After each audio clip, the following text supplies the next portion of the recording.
नमस्कार। आप सभी का बहुत बहुत स्वागत है। आप देख रहे हैं पीएम ई विद्या चैनल नंबर 6 से 12 और एनसीईआरटी ऑफिशियल यूट्यूब चैनल। इसके अलावा आप हमारे अन्य यूट्यूब चैनल के माध्यम से भी जुड़े हैं, जो है एनसीईआरटी पीएम ई विद्या क्लास नंबर 6 से 12।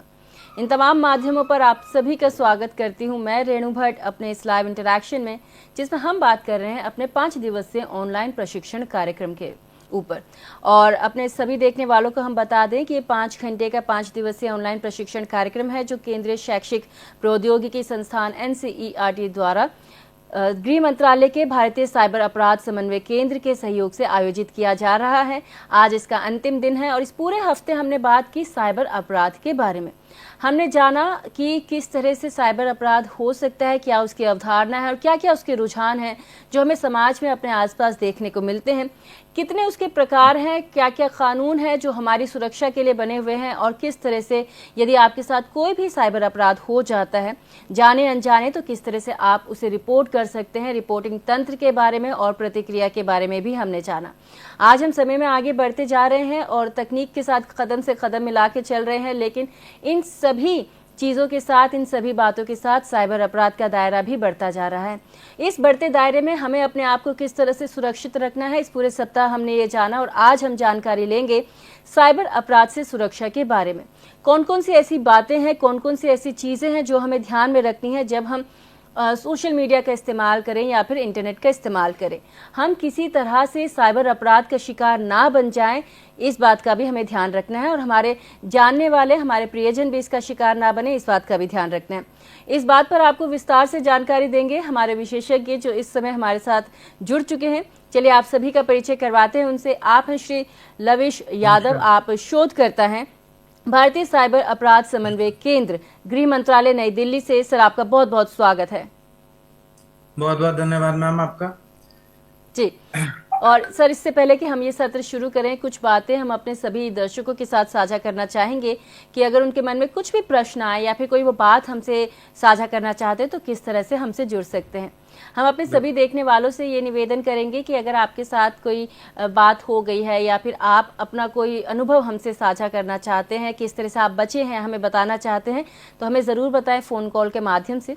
आप हमें कॉल कर सकते हैं हमारे टेलीफोन नंबर पर, जो है 8800440559, या फिर आप एक ईमेल के जरिए भी अपनी बातें, अपनी प्रतिक्रियाएं हम तक पहुंचा सकते हैं। ये पूरे सप्ताह का जो ऑनलाइन प्रशिक्षण कार्यक्रम है, आपको कैसा लगा, आप अपनी प्रतिक्रिया हम तक भेजें हमारे ईमेल एड्रेस पे, जो आपको अपनी टेलीविजन स्क्रीन पर नजर आ रही है, जो है training.helpdesk@ciat.nic.in। और अगर आप हमारे यूट्यूब चैनल्स पे हैं तो बहुत आसान है हमसे जुड़ना। आपको जाना है लाइव चैट बॉक्स में और अपना कमेंट ड्रॉप करना है। आप जैसे ही कमेंट ड्रॉप करेंगे तो आपकी बात हम तक आ जाएगी, आप जो भी बातें हमसे साझा करना चाहते हैं। तो हमें इंतज़ार है आपकी बातों का, आपके प्रश्नों का। तब तक हम अपना ये सत्र शुरू करते हैं, जब तक आप हमसे जुड़ते हैं। तो लविश सर, हम यहाँ पर आपके पास आएंगे और हम आपसे जानना चाहेंगे, क्योंकि साइबर अपराध एक ऐसी चीज़ है जो मुझे लगता है कि समाज के हर कोने और हर वर्ग का व्यक्ति इससे अपनी लाइफ में, अपने जीवन में एक ना एक बार तो ज़रूर दो चार हुआ है, उसका सामना ज़रूर हुआ होगा। तो जब ऐसे में हमारे सामने कई चीज़ें हैं, क्योंकि तकनीक आगे बढ़ रही है, डीप फेक है, एआई है, ईमेल्स हो गई या वेबसाइट्स हो गई, जब ये इतनी ज़्यादा सच्चाई से भरी लगती है तो ऐसे में हम अपने आप को कैसे बचा सकते हैं, या कुछ हो जाए तो हम किस तरह से सुरक्षित रखें अपने आप को या अपने डेटा को, कृपया आप हमारे सभी दर्शकों को बताएं sir. Thank you for the opportunity ma'am. जी सर। फर्स्ट ऑफ ऑल मैं आप सबका धन्यवाद करना चाहूँगा एनसीईआरटी के माध्यम से कि मेरे को यहाँ पे लेक्चर देने का मौका मिला। सो मैम का एक बहुत बढ़िया क्वेश्चन है कि स्टार्टिंग में कि हम लोग किस तरह से अपने आप को साइबर सुरक्षित रखें। तो सबसे पहले तो हम लोग सोशल मीडिया के माध्यम से जितने भी हमारे को इन्फॉर्मेशन मिलता है उसको हमेशा सच ना माने, उसको अपनी तरह से वेरीफाई करें। तो हमारे प्रधानमंत्री मोदी जी ने एक स्लोगन दिया है, दैट इज रुके, सोचे और एक्शन ले। तो this is the key to have a safe cyber space. So let's start the PPT ma'am. जी sir. Okay, so just wanted to give you the overview कि साइबर अपराध कैसे होते हैं। बेसिकली साइबर अपराध अपने डिजिटल उपकरणों और नेटवर्क का उपयोग करने के व्यक्तित्व में किसी भी व्यक्ति या राष्ट्रीय सुरक्षा को गंभीर खतरा पैदा करता है। इसमें हम लोग डेली बेसिस की रिपोर्टिंग चेक करते हैं तो हम लोगों के पास में अप्रोक्सीमेट 5,000 से अधिक साइबर कंप्लेनें रोज दर्ज होती हैं, जिसमें कि मैम 85% जो मामले हैं वो साइबर धोखाधड़ी, जिसमें कि फाइनेंशियल ट्रेल मौजूद होता है, वो रिलेटेड होते हैं। और जो हमारे आम खतरे हैं जिसको हम लोग कहते हैं मोडस ऑपरेंडी, तो उसमें फिशिंग घोटाले, डिजिटल अरेस्ट, निवेश घोटाले, दैट इज इन्वेस्टमेंट स्कैम। तो अभी आप देखेंगे जैसे कि फिशिंग होता है, कोई आपके मोबाइल फोन में कोई भी एक लिंक आता है, you directly click on that part, suddenly a malware installed, then your mobile device is being compromised, then उसके बाद में digital arrest.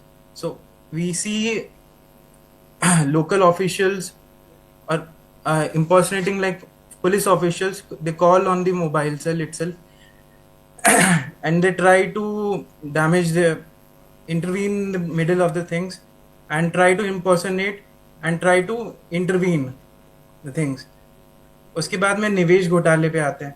तो हमारे को निवेश घोटाले में क्या मिलता है कि सोशल मीडिया प्लेटफॉर्म के ऊपर हम लोग को एडवर्टीजमेंट दिए जाते हैं, जिसके बेसिस पे कि आप इस स्कीम में निवेश करिए, आप इस स्कीम में निवेश करिए, उससे आपको लाभ होगा, 100% का रिटर्न आएगा, 150% का रिटर्न आएगा। तो जनरली लोग बग ल्यूर हो जाते हैं उसके अंदर and they fall into that part.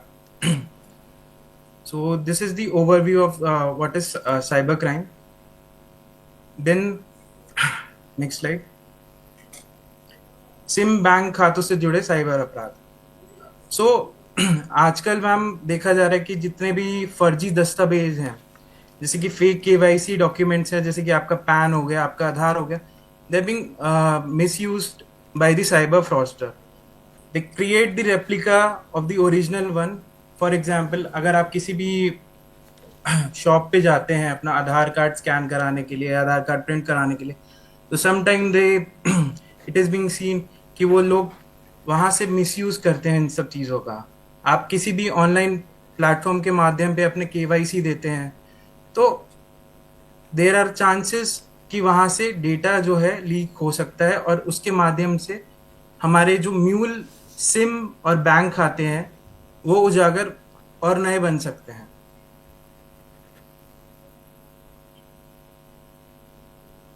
Ji sir. हमारी मुख्य समस्या है साइबर अपराधों में टेलीकॉम और बैंकिंग का गलत इस्तेमाल,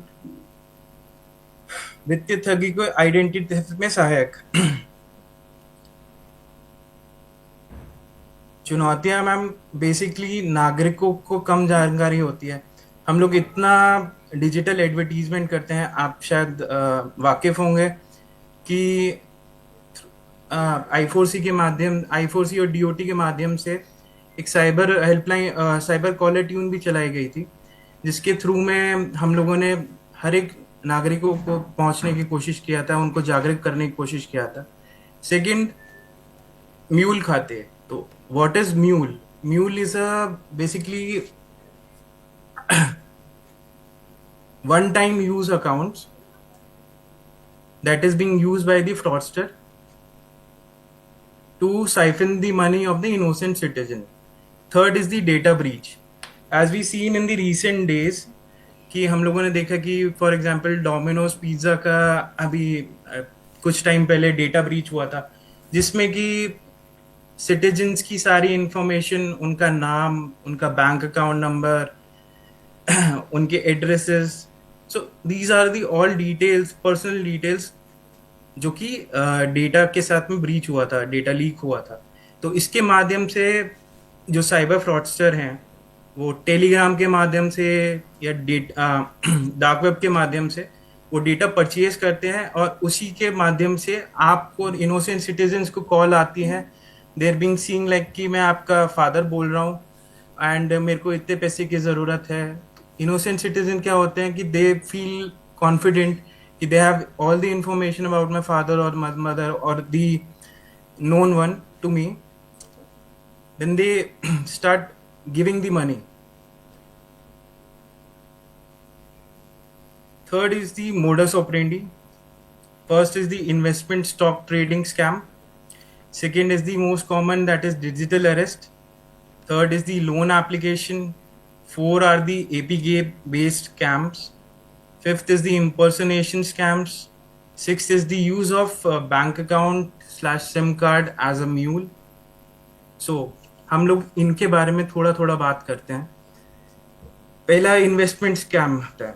इन्वेस्टमेंट स्कैम का बेसिक मोडस ऑपरेंडी क्या होता है कि सबसे पहले तो हम लोगों को सोशल मीडिया के माध्यम से अप्रोच किया जाता है कि दीज आर दी थिंग्स, कि ये वाला स्टॉक ऊपर जा रहा है, या आपके इंटरेस्ट के बेसिस पे आप अगर इंटरेस्टेड हैं सोशल मीडिया पे, आपने कभी भी इन्वेस्टमेंट या स्टॉक ट्रेडिंग के बारे में सर्च किया तो आपको एक एड्स शो पॉपुलेट करती है उनकी एल्गोरिथम, जो कि mostly given by the fraudster. So जैसे ही हम लोग उन एप्लीकेशंस पे क्लिक करते हैं तो they are going to talk with us ki these are the schemes, these are the benefits, that you invest 100 rupees you get return 200 rupees.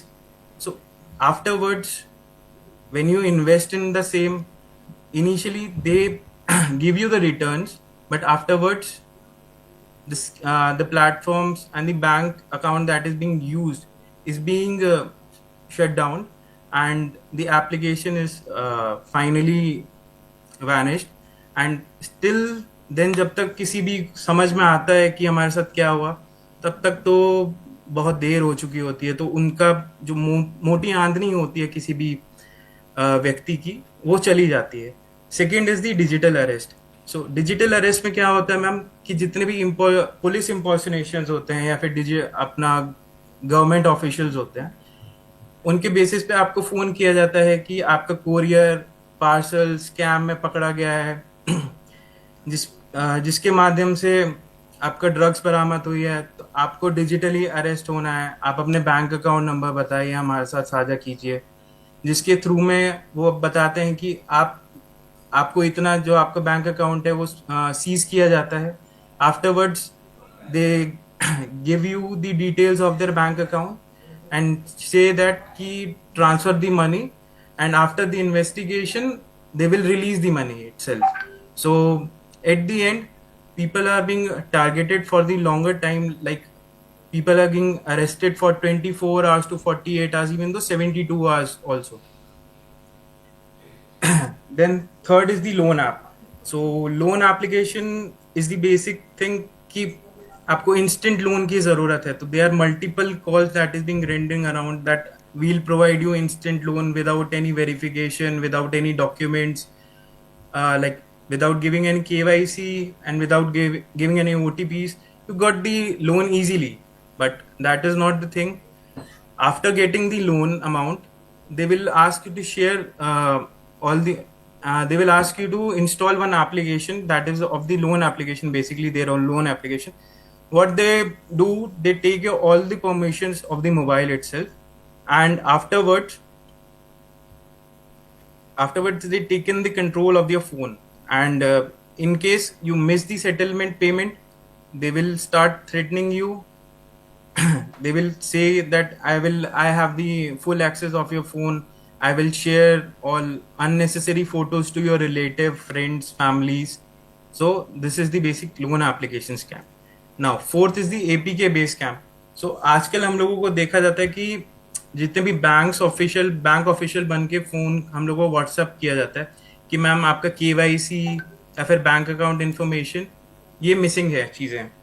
तो उसके बाद में क्या होता है कि they try to contact you on the WhatsApp and they ask you, they will share the APK over the WhatsApp. That is the third party application. So then when you install the application, your whole phone is being compromised. So when you download the APK of the bank, they will ask you to provide the account number, they will ask you to provide the CVV, they ask you to provide the card details, and when you enter that same they will use that information, and apart from that your phone is under the control of the suspects. So they'll try to steal the OTP from the phone itself without giving, they're not asking for the OTP itself. Then impersonation scams. So for example, there is a very social media going on that some of the renowned personalities, that they are asking that go to this scheme and invest something. So they are all deep fake AI based softwares जिनकी मदद से उनका replica बनाया जाता है and लोगों को lure किया जाता है, लोगों को कॉन्फिडेंस जीता जाता है कि इस वाले एप्लीकेशंस के अंदर हम लोग इंस्टॉल करें या फिर इन्वेस्ट करें. फिर सिक्स्थ आता है use of bank accounts, sim cards as mule. So this is the latest and the major issue, and all the fifth points, that is first, second, third, fourth, fifth, they are all interconnected with this sixth point. So bank account, mule accounts क्या होते हैं? Basically mule accounts are these accounts जो कि one time usable accounts होते हैं, that is being used by the fraudster to siphon the money. जैसे ही वो कोई भी scam होगा आपके साथ में, तो they will ask you to pertain the funds to the specific mule account. Afterwards they keep on layering the same. For example, HDFC, you have the account in SBI, so they've shared the HDFC account. Then HDFC say Axis Bank say some another bank, still some another bank. There are the layering systems that is being happening in the case of the bank accounts.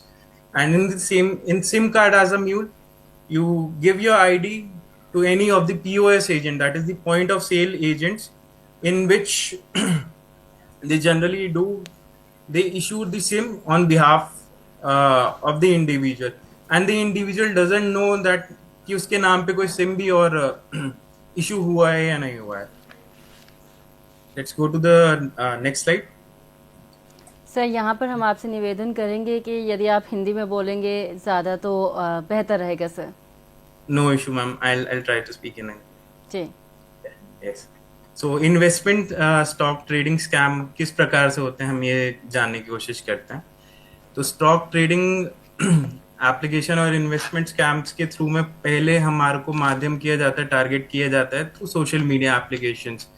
For example Facebook पे आपने कोई advertisement देखा या Telegram पे कोई advertisement देखा, तो they directly landed onto some kind of a WhatsApp group or Facebook group or Instagram group, in which multiple fraudster वहाँ पे आपके साथ जुड़े रहते हैं. वो डे टू डे बेसिस पे आपको स्क्रीनशॉट भेजेंगे कि आज मैंने इतना पैसा कमा लिया है, 100 रुपये डालने के बाद में मैंने 1000 रुपये कमा लिए हैं, 1000 रुपये कमाने के बाद मैंने लाख रुपये कमा लिए हैं. तो these kind of things they posted on the screen in the group itself, ताकि आपका विक्टिम का जो ट्रस्ट है वो जीत सके. Second is they give you the classes of the stock trading and IPO investment, कि स्टॉक ट्रेडिंग उनकी basic applications कैसे काम करती है, कब कौन सा स्टॉक ऊपर जाएगा, कब कौन सा स्टॉक नीचे आएगा. देन उसके बाद में वो एक ट्रेडिंग एप्लीकेशन आपको डाउनलोड करवाएंगे, वो चाहे प्ले स्टोर के माध्यम से हो सकता है या कोई थर्ड पार्टी के माध्यम से हो सकता है. स्टेप नंबर 4 होगा कि आपको बोलेंगे कि आप कुछ इनिशियल अमाउंट डालिए, उसके बाद में आप हमारी एप्लीकेशन पे ट्रेडिंग कीजिए.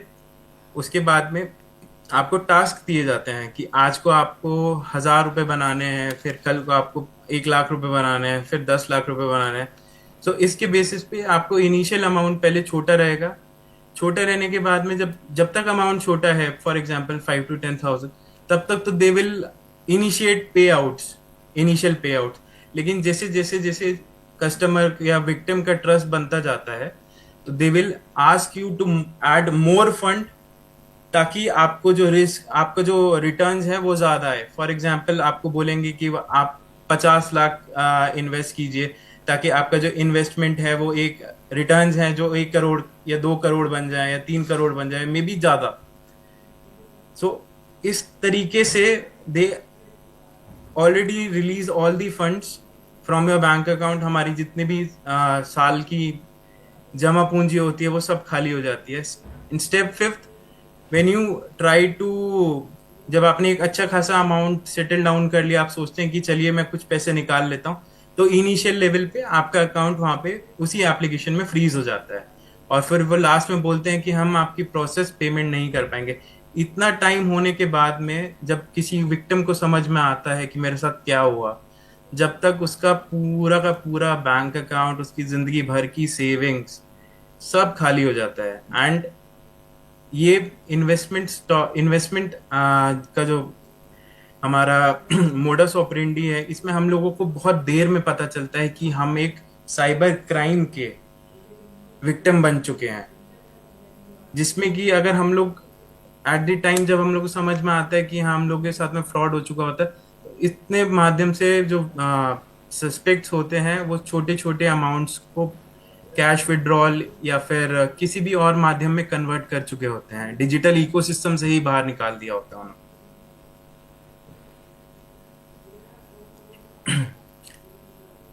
Next is the digital arrest. So victim जो होगा, आपको विक्टिम जो है नॉर्मली पुलिस ऑफिशियल या फिर कोई भी कस्टम ऑफिशियल या सीबीआई ऑफिशियल या फिर एज अ जज आपको फोन करेगा नॉर्मल कॉल पे इंडियन नंबर्स के साथ में। हो सकता है कि वो स्पूफ हो, आपको इस तरह से कॉल आएगा कि हाँ आपका सीबीआई में एक पार्सल पकड़ा गया है, या आरबीआई में आपका ये बैंक अकाउंट जब्त कर लिया है, फ्रीज कर लिया है, आपको इतने इलीगल एक्टिविटीज में पाए गए हैं। नेशनल इन्वेस्टिगेशन एजेंसी ने आपको किसी मनी लॉन्ड्रिंग के एक्ट में गिरफ्तार किया है, आपके बैग्स, आपके पार्सल्स के अंदर नारकोटिक्स सब्सटेंसेस मिले हैं। तो इस प्रकार से आपको डराया जाता है कि आप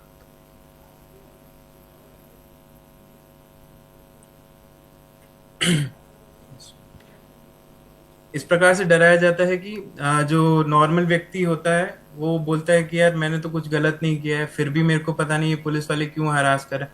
बट ये जानने की बात होती है कि कोई भी पुलिस ऑफिशियल कभी भी या फिर कोई भी government official is never going to contact you on your electronic devices कि आपको डिजिटली अरेस्ट किया जाता है। इन दिस केस अगर उनको अरेस्ट करना होगा तो they will come to your home, they will investigate the things accordingly.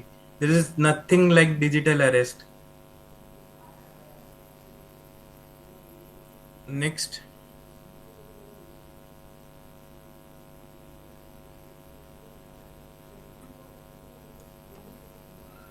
third is the loan application. तो आप लोगों को सबसे पहले तो पर्सनल लोन्स के लिए फोन आएगा कि sir I am speaking from this bank, आपको ये लोन की आवश्यकता है कि हम लोग क्रेडिट फ्री लोन देंगे आपको, फॉर एग्जांपल 10 लाख का, 5 लाख का, 15 लाख का। फिर उसके बाद में वो एक एप्लीकेशन इंस्टॉल कराते हैं आपके फ़ोन पे, जिसमें कि आप ना चाहते हुए भी अपनी फ़ोन की जितनी भी परमिशंस होता है, वो चाहे कैमरा का परमिशन हो, मैसेजिंग का परमिशन हो, कॉल लॉग्स का परमिशन हो, you provide all the permission to that fraudulent application। फिर उसके बाद में आपका पर्सनल डिटेल पूछा जाता है, जैसे कि आपका आधार कार्ड हो गया, पैन कार्ड हो गया, बैंक अकाउंट नंबर्स हो गए। फिर स्टेप नंबर 4 में they will provide you reference for 10 personal contact, कि आप अपने अपने अपने लोगों को बता सकते हैं कि हमारी एप्लीकेशन इतनी बढ़िया है कि हम लोग क्या कहते हैं और लोगों को रीच आउट कर सकें, ताकि आपको आपका जो क्रेडिट इंटरेस्ट है वो कम हो जाए। फिर फिफ्थ स्टेप में आपको बोलेंगे कि आप टाइम पीरियड चेक कीजिए, ईएमआई कब पे करेंगे। इन केस अगर आप एक भी ईएमआई या फिर कुछ भी चूकते हैं तो then they will necessary blackmail you, threaten you. आपको बोलेंगे कि मैं आपकी फ़ोन की पिक्चर्स जो मैंने बेस्ड ऑन द परमिशंस लिया है वो मैं आपके रिलेटिव्स को लीक करूंगा।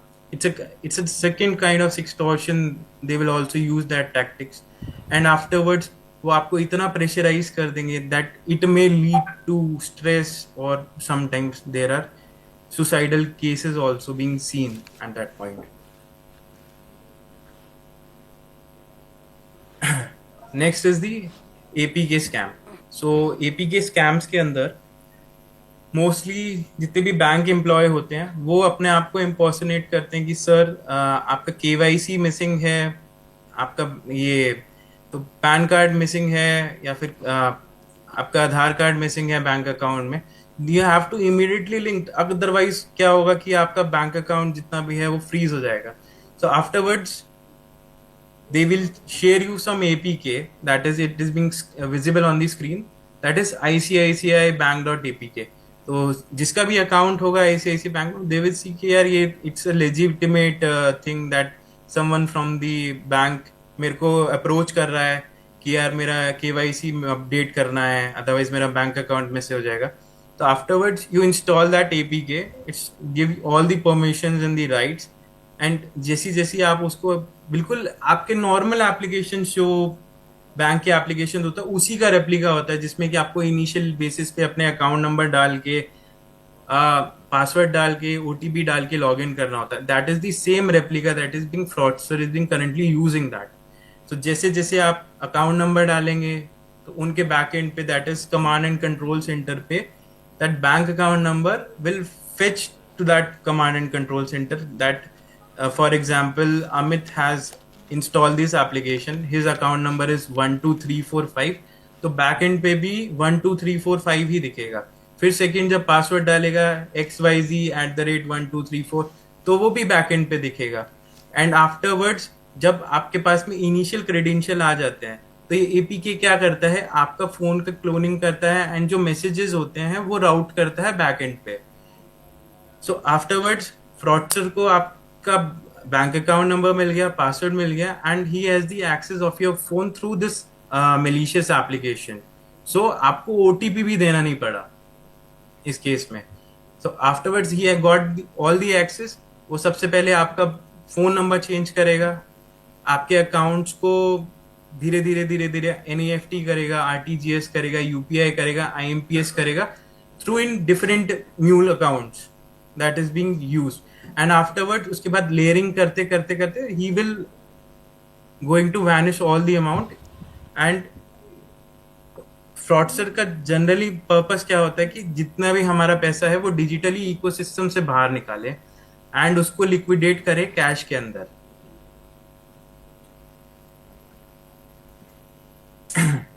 Next is the impersonation scams. अब इसमें आप देख रहे होंगे इस पिक्चर के अंदर कि गौतम अदानी जी इज बीइंग आस्किंग कि यार मेरा एक स्टॉक एप्लीकेशन है, आप इसके अंदर जाइए एंड आपको 100 रुपए की बजाय 1000 रुपए मिलेंगे. So it's a fake thing that is being, पहले आपको उसको वेरीफाई करना है कि यार वेदर दी एप्लीकेशन, अगर स्टॉक में इन्वेस्ट कर रहे हैं तो स्टॉक में अगर सेबी से साथ में रजिस्टर्ड एप्लीकेशन है या सेबी रजिस्टर्ड ब्रोकिंग प्लेटफॉर्म्स हैं, तो आप उन्हीं का उपयोग करके स्टॉक ट्रेडिंग और मार्केट में निवेश करें. Second is the impersonal like HDFC Bank. Like in the previous example we see the ICICI Bank replica. In this part we see कि यार यहाँ पे बिल्कुल कस्टमर यूजर ID लिखा हुआ है, पासवर्ड लिखा हुआ है, मोबाइल नंबर लिखा हुआ है, फिर लॉगिन लिखा हुआ है. उसके बाद में जब आप SMS पे अलाउ करेंगे तो it will going to create a replica in the background of the suspect itself. Now अब आप देखेंगे कि म्यूल अकाउंट क्या होता है. म्यूल अकाउंट बेसिकली कि आपने अपना अकाउंट किसी फ्रॉडस्टर को चंद पैसों के लिए बेच दिया.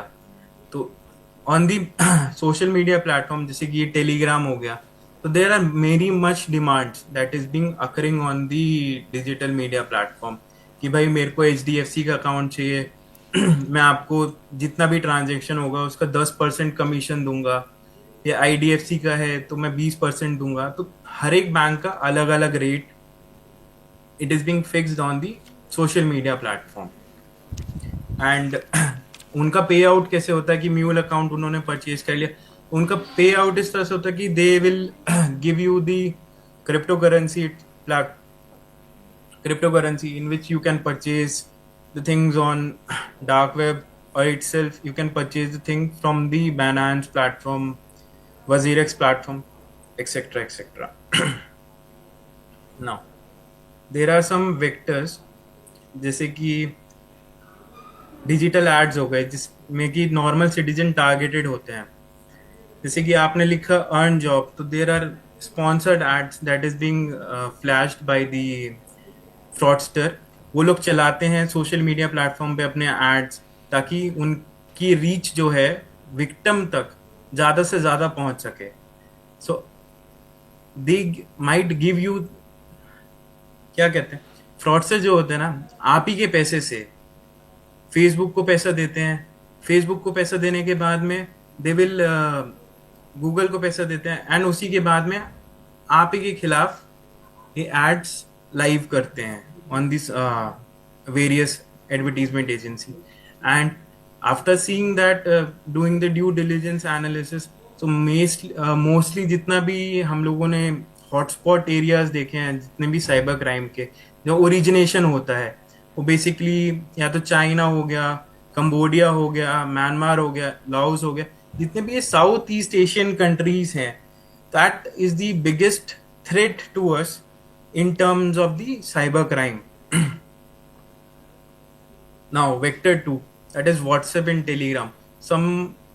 कोई भी आपको अननोन उठ के बोलेगा कि यार ये वाला एप्लीकेशन है, ठीक है, आप ये वाला एप्लीकेशन डाउनलोड कीजिए तो आपको इतने टाइम में इतना पैसा मिलेगा. Second is the screenshot of the Telegram, जहाँ पे आपको दिख रहा है कि एक कैनरा बैंक का अकाउंट नंबर इन लोगों ने बोला है कि भाई आप मेरे को 1000 के भेजो, मैं फिर आपको पेमेंट करता हूँ. This is the second part is of the mule account, and third is the in which the cyber dose screen is visible. In this, someone is making you a video call, impersonating as a police official, or कोई लड़की बन के भी call कर सकता है. Maybe going to be related to be some kind of extortion, etc., etc. Now, the third thing is SMS. SMS के through में भी आपको स्मॉल लिंक्स, जैसे कि आप देख सकते हैं on the left hand side of my screen, कि dear user, your ICICI bank credit card point worth ₹5,000 will expire.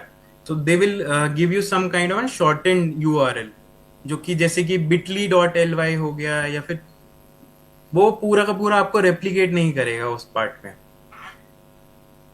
For example अगर ICICI का होता तो वो ICICI.reward point kind of something करके वो भेजता आपको, अगर वो एग्जैक्ट लिंक होता तो.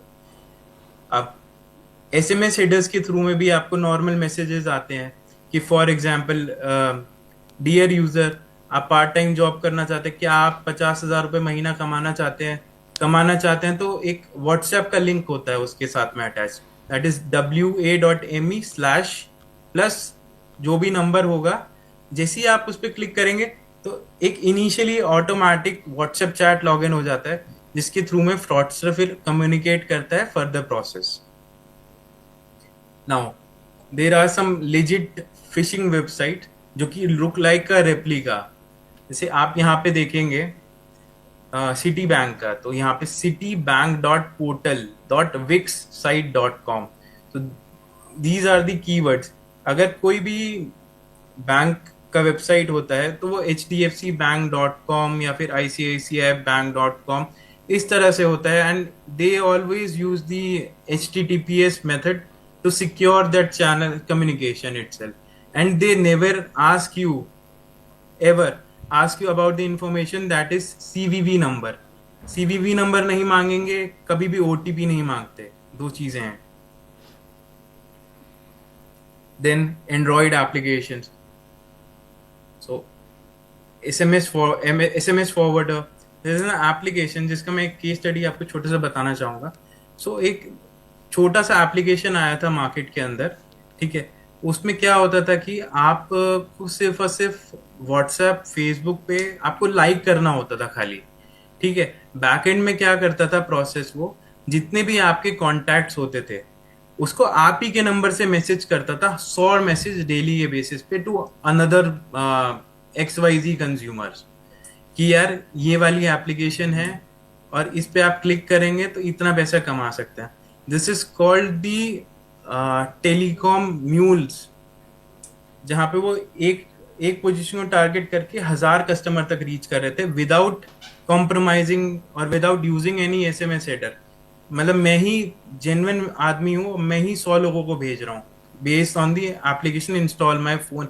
वो ₹2 का लालच आपको आने वाले टाइम में भारी पड़ेगा। जब पुलिस इन्वेस्टिगेट करेगी कि यार ये वाला मोबाइल एप्लीकेशन से, ये वाले नंबर से किसने मैसेज किया, तो पता चलेगा कि यार रमेश ने किया। अब रमेश से पूछेंगे कि यार ये क्या हुआ, तो रमेश कहेगा जी सर मैंने तो एक एप्लीकेशन इंस्टॉल किया था कि जो मेरे को 2 रुपए या 5 रुपए या 10 रुपए देता था एक लाइक और या फिर गूगल रिव्यू करने के।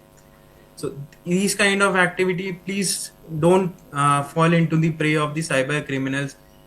ये लोग रोज कुछ ना कुछ नई टैक्टिक्स, टेक्निक्स और प्रोसीजर्स लेके आ रहे हैं हम लोगों के खिलाफ में, कि एक नॉर्मल यूजर्स को उसको समझने के लिए डेली बेसिस पे जो जो न्यू मॉडल्स ऑपरेंडी हम लोग शेयर करते हैं सोशल मीडिया के माध्यम से, दैट इज आर साइबर दोस्त ट्विटर हैंडल और इंस्टाग्राम हैंडल, वट एवर, कोई से भी प्लेटफॉर्म पे अगर आप सोशल मीडिया पे अवेलेबल है तो आप हमारे प्लेटफॉर्म साइबर दोस्त को फॉलो कर सकते हैं।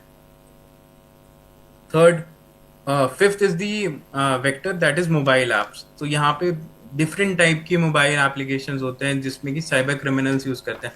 तो सिर्फ और सिर्फ मैं आपको उनके नाम बताऊंगा, जैसे कि लोन ऐप हो गया, ट्रेडिंग ऐप हो गए, गेमिंग ऐप्स हो गए, डेटिंग ऐप्स हो गए, यूटिलिटी ऐप्स हो गया।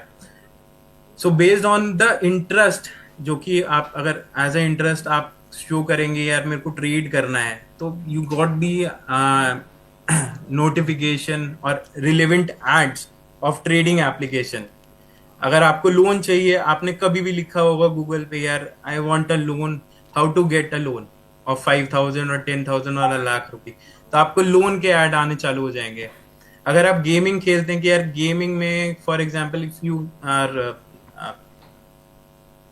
प्लेइंग BGMI, PUBG और kind of something like games, and you see कि यार इसको इसका क्रैक वर्जन कैसे मिल सकता है, ठीक है। तो क्रैक एप्लीकेशन जो थर्ड पार्टी एप्लीकेशन होता है वो भी एक तरह का मैलवेयर ही होता है हमारे फोन में, जो कि एक बैकडोर क्रिएट कर देता है जिससे कि थ्रू में फ्रॉडस्टर हमारी सारी फोन की information, even the contact details, what ever it is being stored on the mobile phone, वो सारा का सारा कॉम्प्रोमाइज हो जाता है। उसके बाद in case you are looking for any dating application, for example if someone is going to be married, वो देखेगा कि यार चलिए लेट्स सी कि डेटिंग एप्लीकेशंस कौन कौन सा है। तो there multiple fraudsters that is being created their profile on the dating application, जहाँ पे दे विल आस्क कि यार मेरी शादी, मेरे को भी शादी करनी है, आई एम ऑल्सो इंटरेस्टेड। अच्छा, लेकिन उससे पहले ना थोड़ा सा फाइनेंशियली स्टेबल हो जाते हैं। फाइनेंशियली स्टेबल के लिए क्या करते हैं कि यार हम लोग ना थोड़ा सा इन्वेस्टमेंट कर लेते हैं।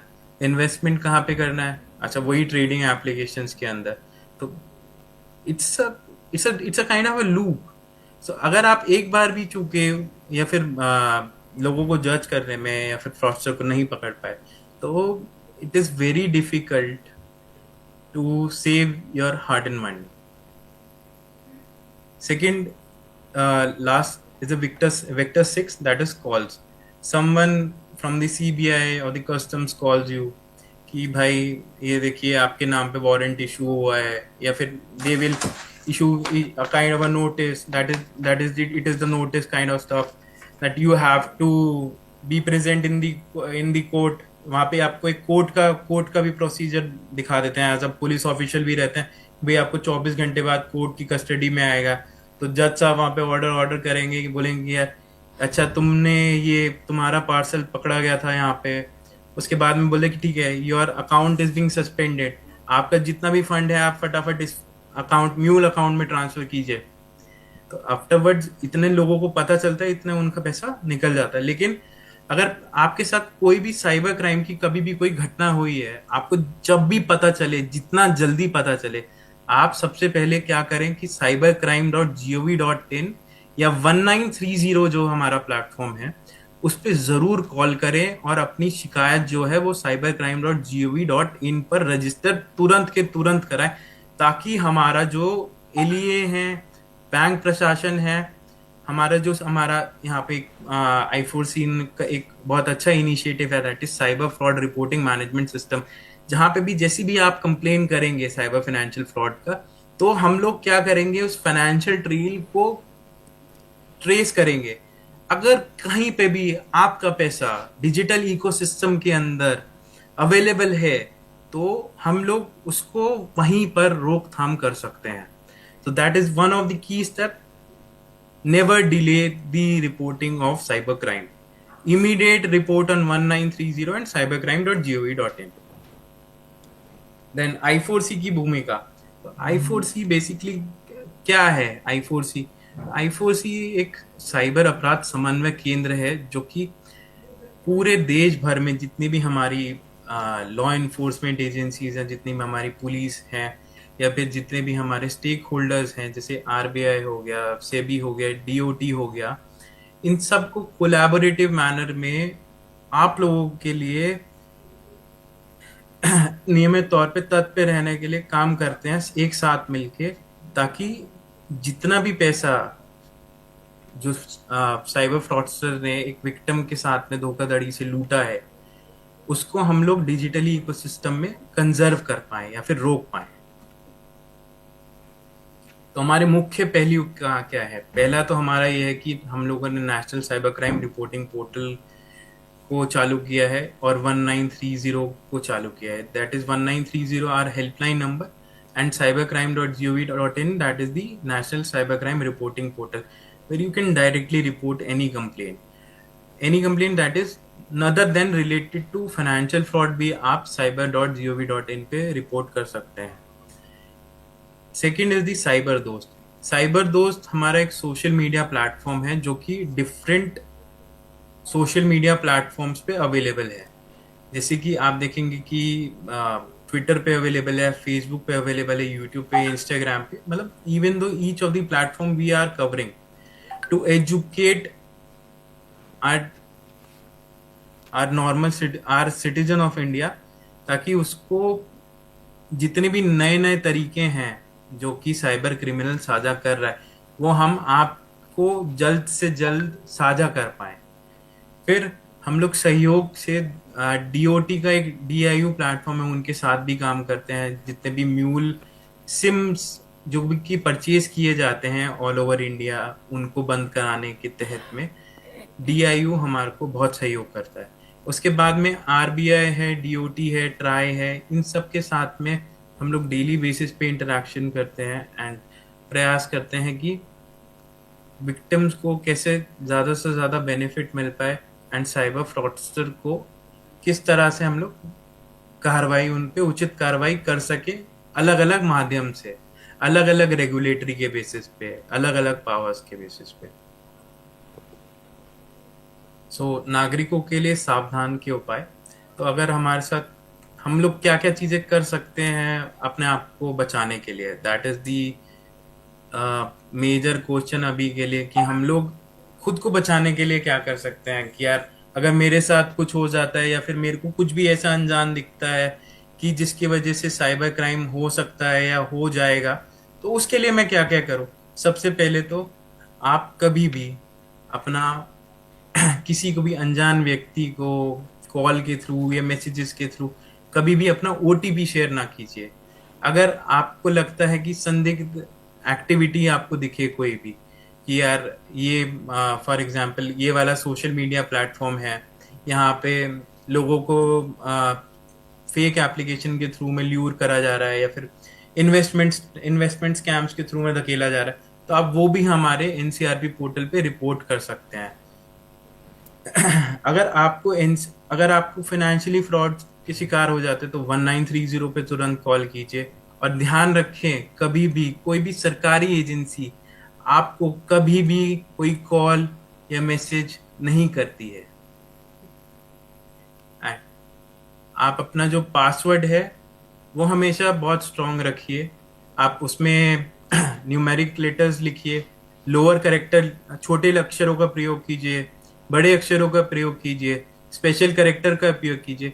And time to time, for example 15 से 30 to 60 डेज के बीच में अपना पासवर्ड चेंज कीजिए. और हर एक प्लेटफॉर्म के लिए, फॉर एग्जाम्पल अगर आप जीमेल इस्तेमाल कर रहे हैं, फेसबुक इस्तेमाल कर रहे हैं, या फिर आप कोई सा भी अदर प्लेटफॉर्म इस्तेमाल कर रहे हैं, तो कोशिश कीजिए कि वहां पे 2 फैक्टर ऑथेंटिकेशन हो और टाइम टू टाइम आप उसका जो पासवर्ड है वो चेंज करते हैं. अगर आपके पास में कोई फिशिंग लिंक आता है तो आप कैसे चेक कर सकते हैं कि यार ये फिशिंग लिंक है, ये मेलिशियस है, ये जेन्युइन है? आपको कुछ नहीं करना, आपको वो लिंक को कॉपी करना है without clicking that link, and link को एक वेबसाइट नामक है, दैट इज virustotal.com। यहाँ पे यूआरएल होता है। अब यूआरएल पे जैसे ही क्लिक करेंगे, आपको आप यूआरएल कॉपी करेंगे, डालेंगे, तो आपको दिखेगा कि ये fishing fishing fishing malicious link है। तो आपको वो मैसेज तुरंत के तुरंत या तो डिलीट कर देना है, नहीं तो वो हमारे पोर्टल पे रिपोर्ट एज अ सस्पेक्ट, एक कैटेगरी हम लोगों ने cybercrime.gov.in पे बनाई गई है, आप उस पे भी रिपोर्ट ये हमें कर सकते हैं।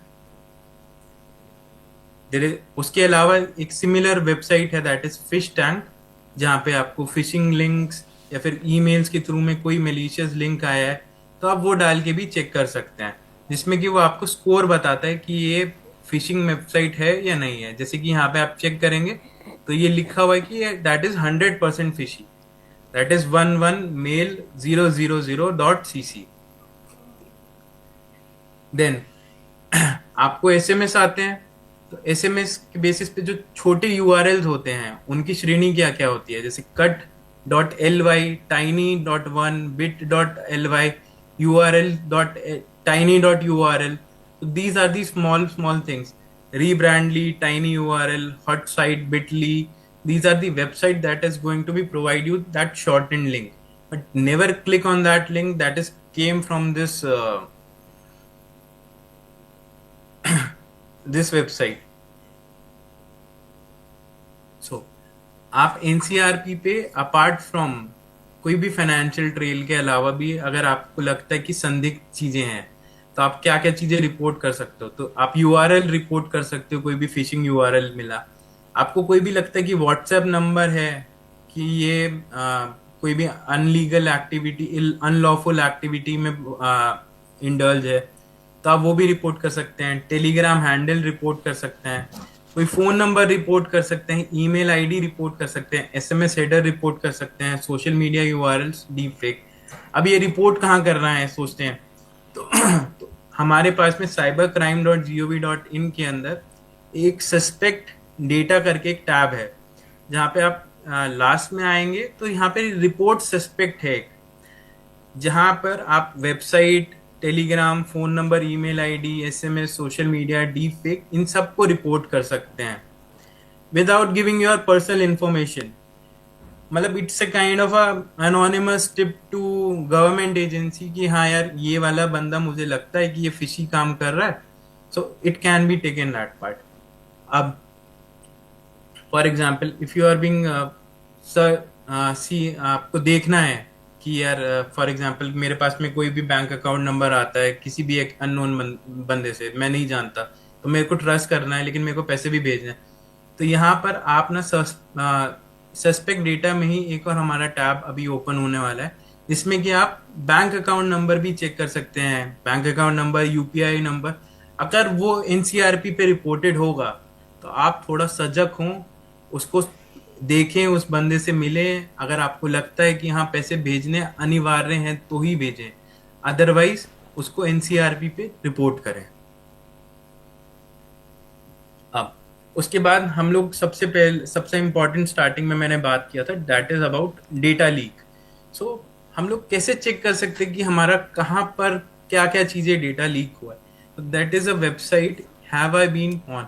यहाँ पर आप अपना ईमेल एड्रेस डाल के, जो भी आप नॉर्मल एड्रेस डालते हैं, फॉर एग्जांपल abc.com, एंड आप क्लिक करेंगे फोन पे, तो आपको दिखेगा कि मेरा फॉर एग्जांपल डोमिनोज में लीक हुआ, एबीसी वेबसाइट में लीक हुआ, 3 वेबसाइट में लीक हुआ।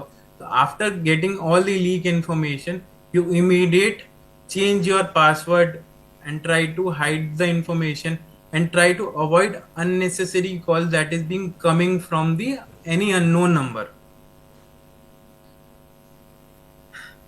Afterwards, अगर आपको लगता है कि आपका फोन थोड़ा भी स्लो है या फिर हीट करता है जल्दी, ठीक है, these are the sign कि आपके हो सकता है कि कोई बैकडोर आपके फोन में ऑटोमेटिकली इंस्टॉल हो गया हो या रैंडमली आपने इंस्टॉल कर दिया हो। सर तो उसके यहाँ पर थ्रू हम में आपको बता दें कि हमारे पास तकरीबन 2 मिनट का समय और है सर। जी मैम, जी sir. Let me, yes. So you can scan your phone on M Kavach. Afterwards, हम लोग क्या क्या कर सकते हैं? अनचाही कॉल या संदेशों से सावधान रहे। एक व्यक्तिगत तौर पे अपने परिवार, अपने फ्रेंड्स को, अपने समाज को, आसपास के लोगों को जागरूक करें।